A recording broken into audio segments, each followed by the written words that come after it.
Hi hello வணக்கம் நிழல் நண்பர்களே, இது உங்கள் நிழல் சேனல். கைலாய மலைக்கு போனால் நம்ம வயசு வேகமாக அதிகமாகிடுமா? அங்கே நேரம் ரொம்ப ஸ்பீடாக ஓடுமா? சில மணி நேரத்திலே நம்ம உடம்புல பல வருஷத்துக்கான மாற்றங்கள் வந்துடும் ஒரு பயங்கரமான கதை ஒன்று இன்டர்நெட்டில் வைரல் ஆகிட்டு இருக்கு. இந்த மர்மமான மலையோட உச்சியத்தோட நினைச்சவங்க யாரும் உயிரோட திரும்பி வரலன்னு சொல்கிறாங்க. இதுக்கு பின்னாடி இருக்கிற ஆன்மீக ரகசியம் என்ன? நம்ம சயின்ஸ் என்ன சொல்லுது? வாங்க இந்த பிரபஞ்சத்தோட மிகப்பெரிய மர்மங்களில் ஒன்றான கைலாய மலையோட மர்ம முடிச்சுக்களை ஒவ்வொன்றா வீழ்க்கலாம். நம்ம உலகத்தில் சயின்ஸால் கூட எக்ஸ்பிளைன் பண்ண முடியாத எத்தனையோ மர்மங்கள் இருக்கு. அப்படிப்பட்ட எல்லா மர்மங்களுக்கும் ஒரு தாய் வீடு மாதிரி ஒரு இடம் இருக்குன்னா அது வேற எதுவும் இல்லை, அது நம்ம திபெத்தில் கம்பீரமாக நிற்கிற கைலாய மலை தான். இந்து மதம், புத்திசம், ஜெயினிசம்னு பல மதங்களுக்கு இது வெறும் மலை கிடையாது. இது இந்த உலகத்தோட மையம், சொர்க்கத்துக்கு போகிற வாசல், சாட்சாத் சிவபெருமானே வாழ்கிற இடம்னு நம்பப்படுது. கோடிக்கணக்கான பக்தர்களோட நம்பிக்கையின் சின்னமா இந்த மலை நிற்கிது. ஆனா இந்த ஆன்மீக அடையாளத்தெல்லாம் தாண்டி கைலாயத்தை சுத்தி ஏகப்பட்ட அமானுஷ கதைகளும் அறிவியல் புதிர்களும் கொட்டி கிடக்குது. அதுல ரொம்ப முக்கியமான ஒன்று தான் இந்த டைம் டிராவல் மர்மம். வீடியோ போகிறதுக்கு முன்னாடி நீங்கள் நம்ம சேனலை சப்ஸ்கிரைப் பண்ணலன்னா சப்ஸ்கிரைப் பண்ணிக்கோங்க. வாங்க இப்போ வீடியோக்குள்ளே போகலாம். கைலாயம்னு சொன்னாலே நம்ம எல்லாருக்கும் வர்ற முதல் கேள்வி, ஏன் இன்னும் யாருமே இந்த மலையோட உச்சிக்கு போக முடியல அப்படிங்கிறது தான். எவரெஸ்ட் சிகரத்தை விட ஹைட் கம்மியாக இருந்தாலும் இன்னைக்கு வரைக்கும் கைலாயத்தோட உச்சி மனித கால் தடம் படாத புனிதமான இடமாவே இருக்கு. மத ரீதியான காரணங்கள் ஒரு பக்கம் இருந்தாலும் தடையை மீறி ஏற முயற்சி பண்றவங்களுக்கு சொல்லவே முடியாத விபரீதங்கள் நடக்கும்னு ஒரு பேச்சு இருக்கு. இன்டர்நெட்ல பரவலா ஒரு கதை சொல்லப்படுது. சில வருஷங்களுக்கு முன்னாடி சைபீரியாவை சேர்ந்த ஒரு மலையேற்ற குழு தடையை மீறி கைலாய மலை ஏற ட்ரை பண்ணியிருக்காங்க. ஒரு குறிப்பிட்ட உயரத்துக்கு போனதும் அவங்க உடம்புல திடீர்னு மாற்றம் தெரிய ஆரம்பிச்சிருக்கு. ஹார்ட் பீட் அதிகமாகுது, மூச்சு வாங்குது, பயங்கரமான சோர்வு. உடனே பயந்து போய் எல்லாரும் மலையில இருந்து இறங்கிட்டாங்க.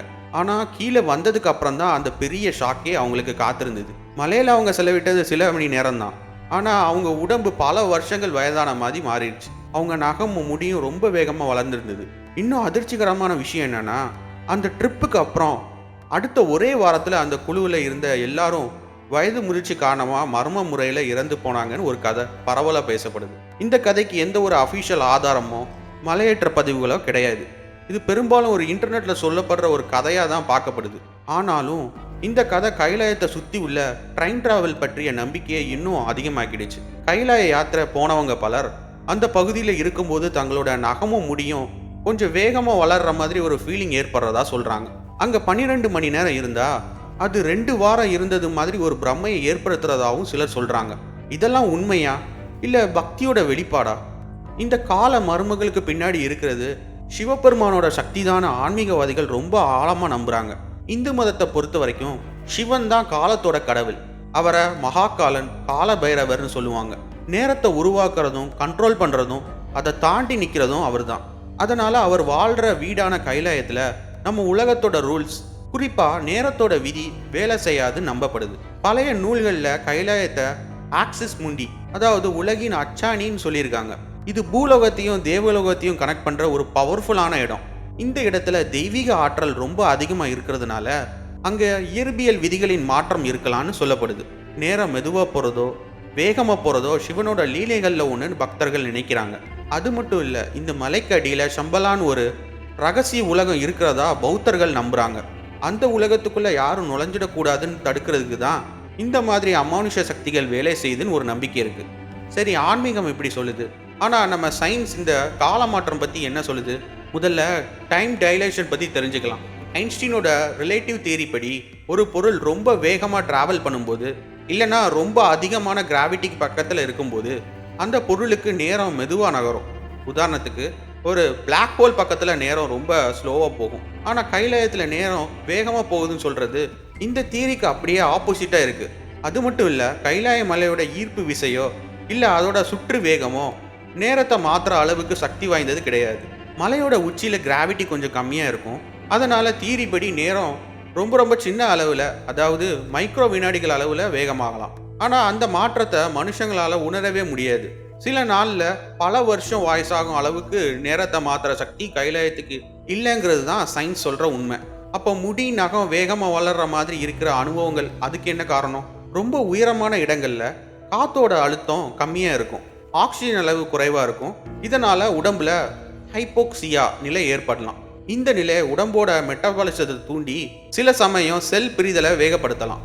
இது முடி நகம் வளர்ச்சியை கொஞ்சம் அதிகப்படுத்துகிற மாதிரி ஒரு தோற்றத்தை கொடுக்கலாம். கடுமையான குளிர், மன அழுத்தம், பயண களைப்பு இதெல்லாம் சேர்ந்து நேரம் வேகமாக போகிற மாதிரி ஒரு சைக்காலஜிக்கல் தாக்கத்தை ஏற்படுத்தவும் வாய்ப்பு இருக்கு. கைலாயத்தை சுற்றி சக்தி வாய்ந்த எலக்ட்ரோ மேக்னெட்டிக் அலைகள் இருக்கு. அதனால தான் காம்பஸ் சரியாக வேலை செய்கிறது இல்லைன்னு ஒரு பேச்சு இருக்கு. ஆனால் இந்த அலைகள் உண்மையிலேயே இருக்கா, இல்லை அது நம்ம உடம்புல மாற்றத்தை ஏற்படுத்துகிற அளவுக்கு சக்தி வாய்ந்ததானே நிரூபிக்க எந்த சயின்டிஃபிக் எவிடன்ஸும் இதுவரைக்கும் வரல. கைலாயத்துக்கு மேலே விமானங்கள் பறக்க தடை விதிச்சிருக்கிறதுக்கு காரணம் இந்த அலைகள் கிடையாது. இது சீன அரசாங்கத்தோட கட்டுப்பாடுகள் மற்றும் மத முக்கியத்துவம் சார்ந்த ஒரு முடிவு. சுருக்கமாக சொல்லணும்னா, கைலாயத்தில் நேரம் வேகமாக போகாது, மனுஷங்களுக்கு வயசாகிறதெல்லாம் அறிவியல் பூர்வமாக நிரூபிக்கப்படாத கதைன்னு சயின்ஸ் சொல்லுது. இந்த கால மர்மத்தை தாண்டி கைலாயத்தை சுற்றி இன்னும் பல ஆச்சரியங்கள் இருக்கு. அது என்னன்னா, பிரமிட் போன்ற அமைப்பு. கைலாய மலையோட 4 முகங்களும் 4 திசைகளை பார்க்குற மாதிரி ஒரு பிரமிட் மாதிரி ரொம்ப கரெக்டாக அமைஞ்சிருக்கும். இது நேச்சுரலாக ஃபார்ம் ஆச்சா, இதில் யாராவது கட்டினாங்களான்னு ஒரு பெரிய டிபேட்டே இன்னைக்கு வரைக்கும் போயிட்டு இருக்கு. சில ரஷ்ய ஆராய்ச்சியாளர்கள் இது ஒரு மாபெரும் பிரமிட், இது பிரபஞ்ச ஆற்றலை சேமிக்கிற ஒரு சென்டர்னு சொல்றாங்க. ஆனால் பெரும்பாலான புவியியல் ஆய்வாளர்கள் இது பல வருஷமா பனி மற்றும் காத்தோட அரிப்பால இயற்கையா உருவானதுன்னு சொல்றாங்க. இன்னொன்று என்னன்னா, மானசரோவர் மற்றும் ராட்சச தலம். கைலாய மலையோட அடிவாரத்துல 2 ஏரிகள் பக்கத்துல இருக்கு. ஒன்று தெய்வீகமான மானசரோவர் ஏரி, உலகத்திலேயே உயரமான இடத்துல இருக்கிற நன்னீர் ஏரிகள்ல இதுவும் ஒன்று. இதோட தண்ணி எப்போதுமே ரொம்ப அமைதியா இருக்கும். இன்னொன்று அசுர சக்தி கொண்டதா சொல்லப்படுற ராட்சத தலம் ஏரி. இது ஒரு உப்பு நீர் ஏரி. இங்கே உயிரினங்கள் எதுவும் வாழாது. இதோட நீர் எப்போதுமே கொந்தளிப்போட காணப்படும். ஒரே இடத்துல பக்கத்துல இருக்கிற 2 ஏரிகளுக்குள்ள இவ்வளவு வித்தியாசம் இருக்குது. உண்மையிலேயே ஒரு பெரிய ஆச்சரியம் தான். ஸோ நண்பர்களே, கைலாயங்கிறது வெறும் பாறையும் பனியும் நிறைஞ்ச ஒரு மலை மட்டும் கிடையாது. அது நம்பிக்கையோட உச்சம், மர்மங்களோட பிறப்பிடம். கைலாயம் ஒரு கால இயந்திரம். அது வயசை கூட்டுறது அறிவியல் ரீதியாக நிரூபிக்கப்படாத கதைகளாக இருக்கலாம். அங்கே ஏற்படுற அனுபவங்களுக்கு பின்னாடி உயரமான இடங்களால் வர்ற பாதிப்புகளும் சைக்காலஜிக்கல் காரணமாகவும் இருக்கலாம். ஆனால் கோடிக்கணக்கான மக்களோட அசைக்க முடியாத நம்பிக்கையையும் அங்கே போனவங்க சொல்கிற ஆன்மீக அனுபவங்களையும் நம்மளால் சிம்பிளாக ஒதுக்கிட முடியாது. சயின்ஸால் சில கேள்விகளுக்கு பதில் சொல்ல முடியாமல் போகலாம். சில நம்பிக்கைகளுக்கு அறிவியலோட சர்டிஃபிகேட் தேவைப்படாமல் இருக்கலாம். கைலாயம் தெய்வீக சக்தியோட பிறப்பிடமா, இல்லை விளக்க முடியாத ஒரு சயின்ஸ் புதிரா? நீங்கள் எதை நம்பினாலும் சரி, கைலாயம் இந்த பிரபஞ்சத்தோட ஒரு பெரிய ரகசியத்தை தனக்குள்ளே வச்சுட்டு நம்மளை எப்போதுமே ஆச்சரியப்படுத்திக்கிட்டே இருக்குங்கிறது மட்டும் நிச்சயம். இந்த மர்மங்களை பற்றி நீங்கள் என்ன நினைக்கிறீங்க? கைலாயத்தோட கால மாற்றம் உண்மையா இல்லை கட்டுக்கதையா? உங்கள் கருத்துக்களை கீழே கமெண்ட்டில் சொல்லுங்கள். இந்த வீடியோ உங்களுக்கு பிடிச்சிருந்தா லைக் பண்ணுங்கள், ஷேர் பண்ணுங்கள், சப்ஸ்கிரைப் பண்ணுங்கள். கூடவே இருக்க பெல் ஐக்கானை கிளிக் பண்ணுங்கள். அப்போ தான் நம்ம போடுற வீடியோஸ் உங்களை உடனடியாக வந்து சேரும். இதே மாதிரி அடுத்து ஒரு ஸ்பைன் சில்லிங் கான்செப்டில் நம்ம சந்திக்கலாம். அதுவரை இது உங்கள் நிழல் சேனல்.